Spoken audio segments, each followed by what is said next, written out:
Hello students, today I am going to tell you about the septate uterus. What is the septate uterus? So a septate uterus, it is a condition in which the uterus is divided into two walls which is connected with the tissue is called septate uterus. A septate uterus, it is a congenital uterine anomaly. It is a one type of birth defect of the uterus. So the uterus is divided into two cavities by a fibrous and muscular wall is called the septate uterus. Normally the uterine cavity should be a single space, but in this case the septum is divided into partially or completely is called septate uterus. A septate uterus, it is the one most common uterine anomaly. It can cause infertility, recurrent miscarriage, any complication during the pregnancy. But some women may have no any symptoms regarding the septate uterus.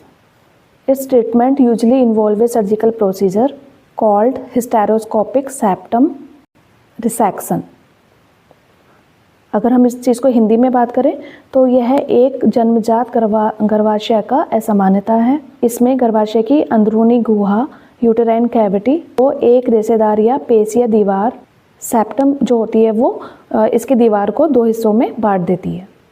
सामान्य स्थिति में क्या होता है, जो गर्भाशय की गुहा होती है वो एक ही जगह पर होती है, बट सेप्टेट यूट्रस में क्या होता है, यह गुहा पार्शियली या कम्प्लीटली दो हिस्सों में बटी हुई होती है। या तो पार्शियली बटी हुई होगी या कम्प्लीटली, मतलब या तो थोड़ी बटी हुई होगी या पूरी तरीके से दो हिस्सों में बटी हुई होगी। यह सबसे ज़्यादा सामान्य गर्भावस्था की जो जटिलताएं हैं उनमें से सबसे कॉमन देखने को पाई जाती है सेप्टेट यूट्रस।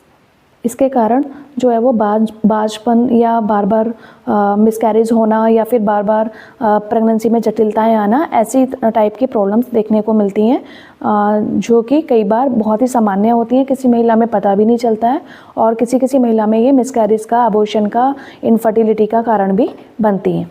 इसका जो इलाज है वो एक ही इलाज है, सर्जिकल की हेल्प से आप इसको हिस्टेरोस्कोपिक सेप्टम सेक्शन के द्वारा जो है सर्जरी करा के इसको सेपरेट करवा सकते हैं। Thank you so much. अगर आपको ये इन्फॉर्मेशन इन्फॉर्मेटिव लगी हो तो प्लीज़ लाइक करें, सब्सक्राइब करें। Thank you.